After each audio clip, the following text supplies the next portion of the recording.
Rätta mig om jag har fel, Sebbe. Men för en serie som heter Glaskupan, varför sitter folket fast i en glaskub? Det kan man fråga sig.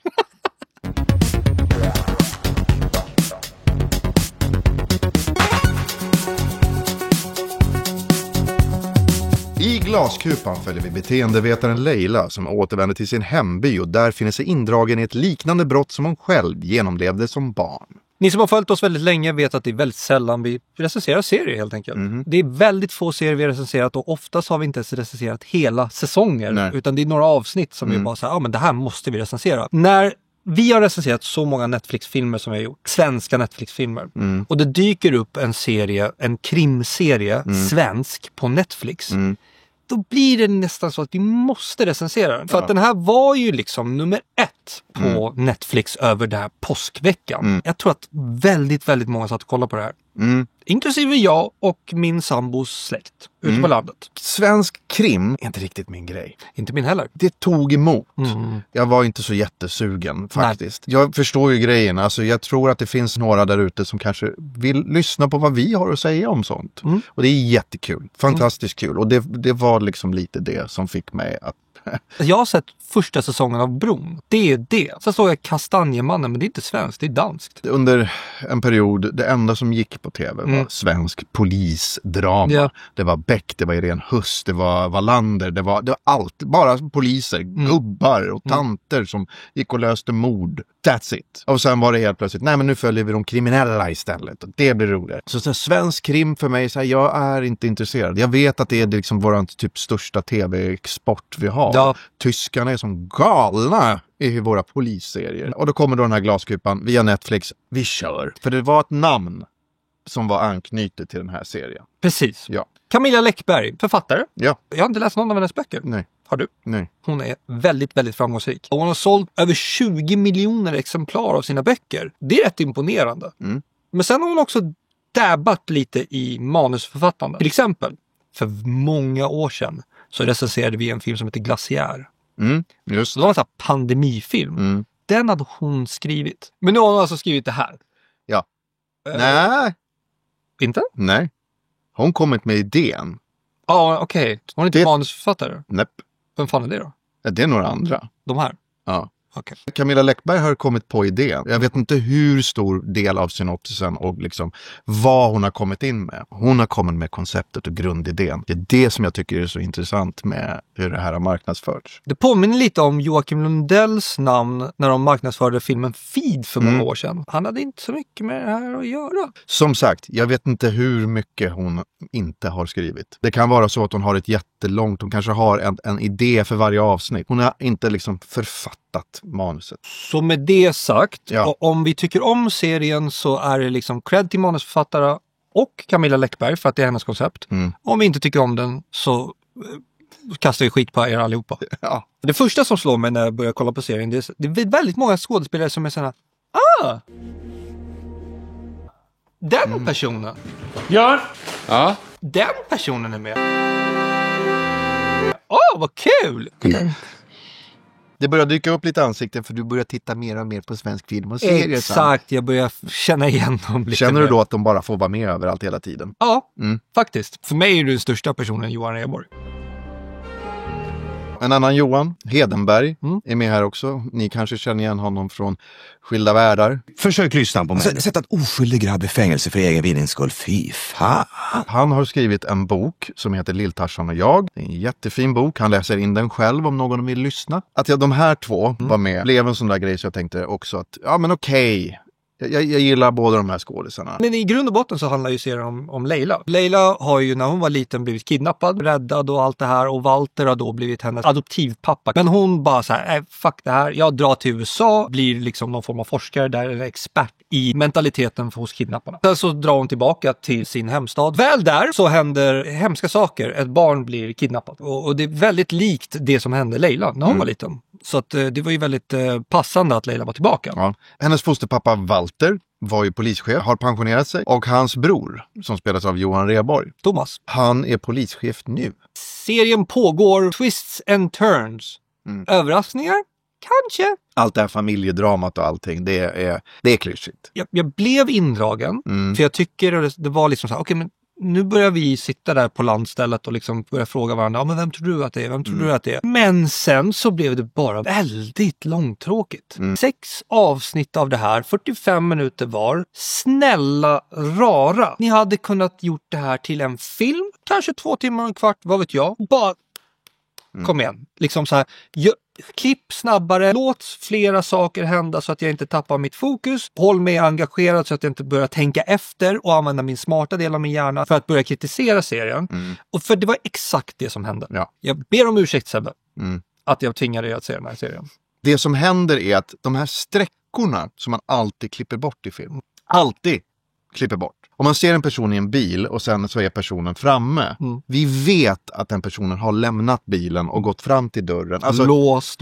Alltså, det kanske låter som en överdrift, men det var väldigt mycket så här, varför följer jag den här personen just nu? För jag vet att ingenting kommer hända, för att det är ingenting som byggs upp heller. Du vet, annars ska det ligger någon stråke i bakgrunden eller någonting, snart kommer mördaren. De leker inte med oss eller någonting. Ibland är det då Leila som sitter och gör någonting, flyfter på stenar eller någonting och tänker på sitt förflutna. Jag hade gärna velat ha mer av då, få se hur hon mådde där och vad hon blev utsatt för i det då, den här kupan. Förutom då sträckorna och bara det här och lite mardrömmar och så här saker som bara klipp fyller egentligen ingen funktion. De hade kunnat lösa henne, att hon mår dåligt på ett mycket bättre sätt än att så här, hon har mardrömmar. Ja, men det är klart hon har. Någon annan sak som de hade med väldigt mycket, som alltså jag önskar att det finns någon compilation på det. Det är många gånger de hälsar på varandra allihop. Du vet, de bara kommer in i rum och säger hej, hur mår du? Tjena. Vi behöver inte introduktionerna. Du önskar att det finns en compilation? Ja. Det finns en compilation. Det är totalt värdelöst. Tjena, Thomas. Nej, inte då. Hej du. Hej. Hej. Hallå, hej. Hej. Hej. Men... Hej. Hej. Hej. Hej. Förbannat. Hej. Sånt där kan man klippa bort också. Man ska hoppa in direkt i en konversation. Aldrig hej. Du vet när man sitter med sin släkt och så här, men vi gissar på vem det är. För min del så tror jag att jag gissade rätt väldigt tidigt. Jag vill bli överraskad. Jag blev ganska överraskad. Okay. Men jag blev inte positivt överraskad. Nej. För jag tyckte det inte var förtjänat. Så här twist som var för mig. Nej, det här går inte hem. Koncept. Konceptet på papper kanske var bra. Ja, och eventuellt utförandet. Skådespelarmässigt. Jaha, du menar så.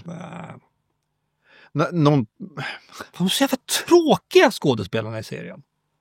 Hej. Tja. Ja. Alla är så jävla tråkiga. Det finns liksom mer känslor. Fan, gör något! Blä. De följer ett spår. Allt så grått. Så trist. Det är inget engagemang från skådespelarna. Den som försöker mest är typ han som spelar Said, den här pappan då. Alicia! Tyvärr inte bra nog. Nej. Rheborg fungerar i tystnaden. Ja. När han får sitta liksom och reflektera och han får må i sina känslor. Hallå! Det är inte så mycket annat fungerade på skådespelarfronten här. Och inte dialog, stundtals. Alla andra karaktärer i princip saknar djup. Förutom de vi har nämnt. Och manuset är ju liksom för bara utdraget. Och jag förstår inte vem som ska sitta och så här, läsa det här manuset inför en eventuell produktionsstart. Jaha. Händer ingenting.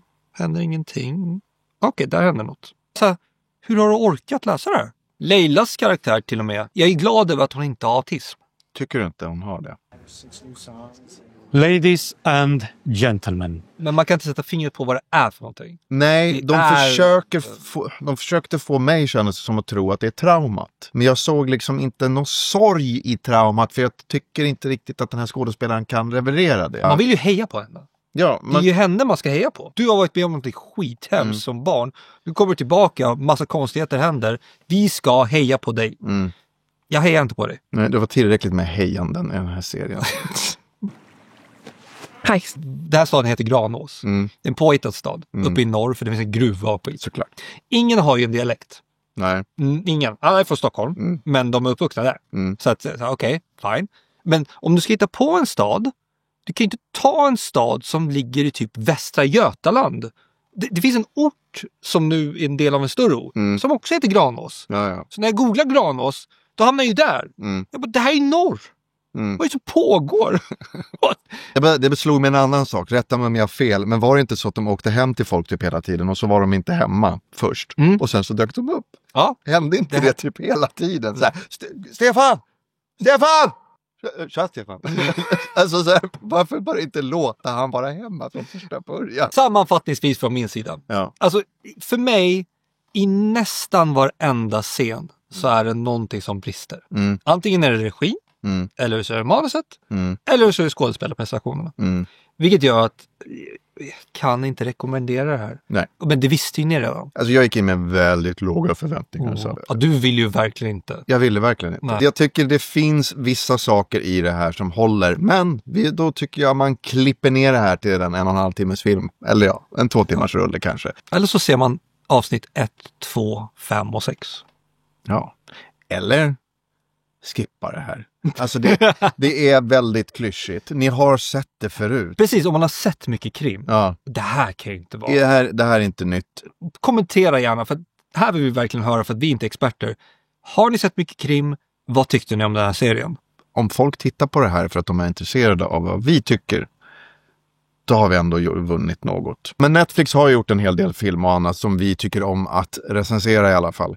Så att vi håller utkik framöver. Det gör vi. Och medan ni väntar på att vi håller utkik så får ni väldigt gärna trycka på prenumerera på vår kanal. Och tack för att ni tittade. Vi ser fram emot att snacka mer film med er framöver.